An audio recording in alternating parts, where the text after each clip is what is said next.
Hello students, welcome back to Physics in Minutes series wherein we teach physics through very important illustrations, some standard illustrations through which number of examinations questions have been appeared. The examiners are fond of asking questions based on these concepts. So let us see one such important illustration, that is electric field inside a cavity. How to find out an electric field inside a cavity.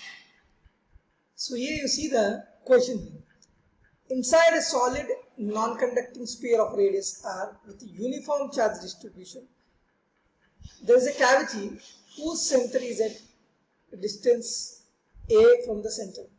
There is a cavity which is having a center C1 from the center of the entire sphere at a distance a, as shown in the figure. Find the electric field intensity at a general point inside the cavity.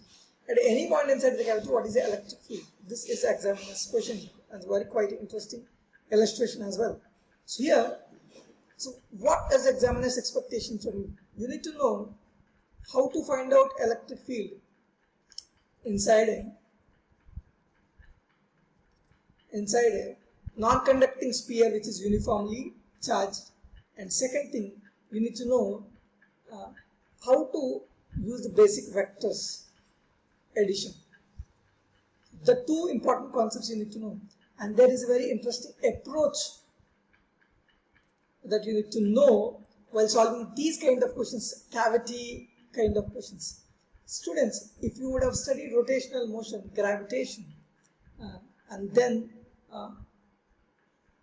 these topics, you will see questions wherein a sphere is there, a cavity is cut. Previously, the moment of inertia of the sphere is this much about this axis, and later on the moment of inertia is this much. This kind of questions you have been seen. And then center of mass you might have seen. If some part is removed, what is the new center of mass? And then gravitation, you can see what is the gravitational field intensity at this point due to the sphere having the cavity. So these kind of questions are most commonly prevalent, and the approach remains the same for solving all these questions. So let us see what is that approach, and let us see how to solve this particular question. And also will equip yourself to solve those kind of questions which have been repeated in other topics as well after you listen to this video. Just listen to this video in a quick amount of time. Let's go through this. So now if you see how to get this, I have to take at any general point inside the cavity, means I have to take a general point inside the cavity. I am naming the point as some p.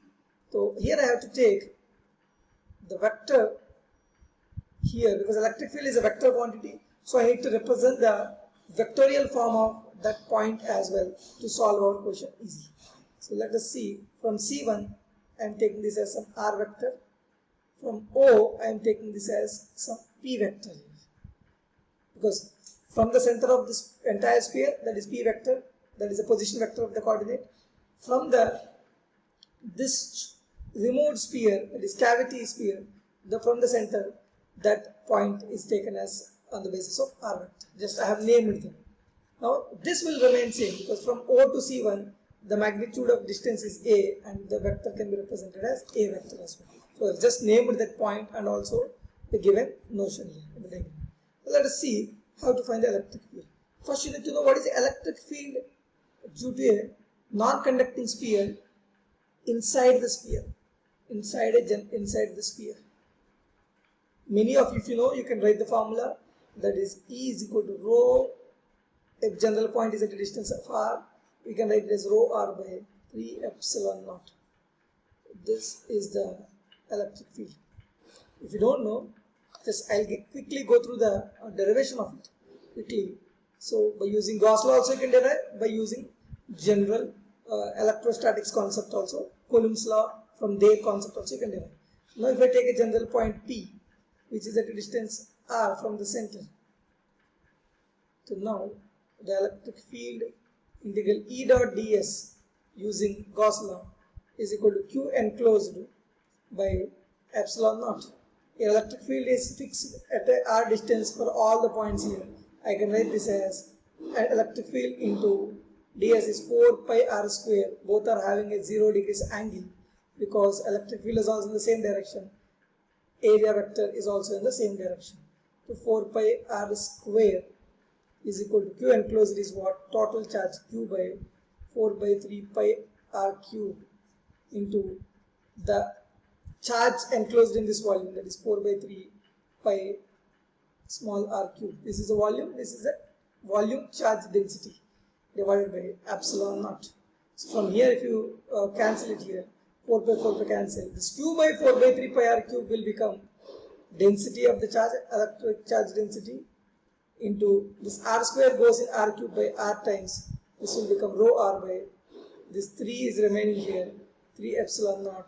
If we want to write the vectorial notation, we can write it as, because electric field is in the direction of position vector, we can write it as rho r by rho r vector by 3 epsilon naught. This is the way. Other way also you can solve using electrostatics basic theorem, that entire how much charge is enclosed at a general point inside the non-conducting sphere. So now this is the formula of electric field. I have derived it using Gauss law. You can derive it in other way as well using electrostatic basic concept. Electric field inside a non-conducting sphere. From there also you can write the formula on your own. If any one of you would have remembered, that formula will be kq smaller by r cube. Both of them actually does not vary. Both of them have the same result here if you simplify. That's for your homework. You can do it on your own. So now I got the electric field here due to the entire sphere. So what is the approach here? Whenever these kind of questions come, a removed part kind of questions is there. What you do, you need to find out the electric field due to the entire sphere. If entire sphere is completed with charge, uniform charge distributed. First point, electric field due to the entire sphere, without cavity, entire sphere, charge distribution.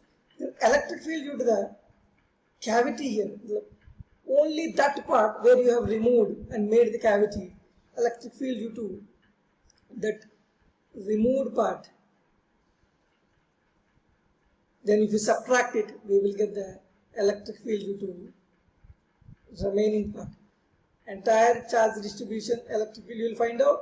That removed part charge distribution you will find out. Then if you subtract them, you will get the remaining part, electric field due to remaining part at that point.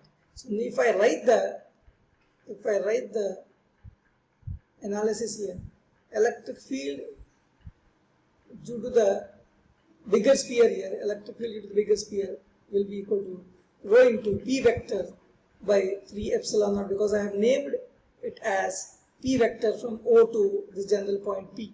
The electric field due to entire sphere here. Electric field due to removed part, I am writing this as rho into r vector by 3 epsilon naught, because the removed part, this part C1, that point I have taken as r vector here, at a distance r vector, magnitude of r and direction of r vector. So now what is the remaining part, that is the sphere having cavity? I have to subtract both of them. You will get rho into p vector by 3 epsilon naught if I take common, p vector minus r vector. But now carefully, electric field due to the sphere with cavity, that is the remaining part, electric field. So now from here you carefully observe, students, if you draw the vectors here,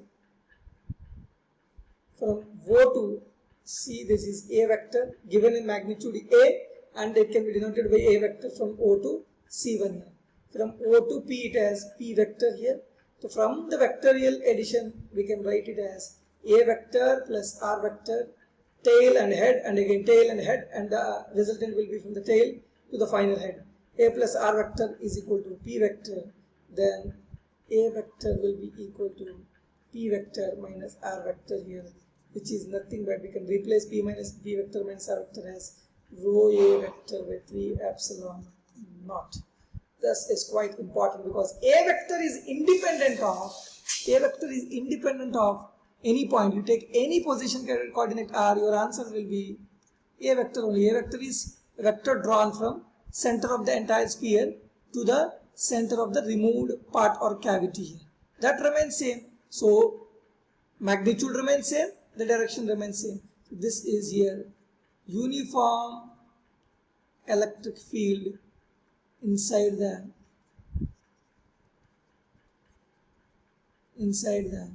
cavity. The direction will be like this. If you want to mention the direction also, to whichever the direction of OC is there, center of the bigger sphere to center of the smaller sphere, that direction the electric field will stay uniformly throughout the sphere and its magnitude will remain same. That magnitude, if you want to write, it will be rho a by 3 epsilon naught. In this way, we have studied in this illustration how electric field will be uniform in the removed part or cavity part in a solid non-conducting sphere. What are the approach we have taken? Entire sphere electric field we found out. Due to cavity we have found out and we have subtracted them. This is the second one. And by using the basic vector knowledge, we can complete this illustration. Similar approach is observed in rotational motion, center of mass, and gravitation topics as well. And this is one of the examiners delight in asking questions based on these concepts. I hope this is clear for you. Let us meet in the next quite important illustrations in the next video. Thank you for watching, students. Thank you very much.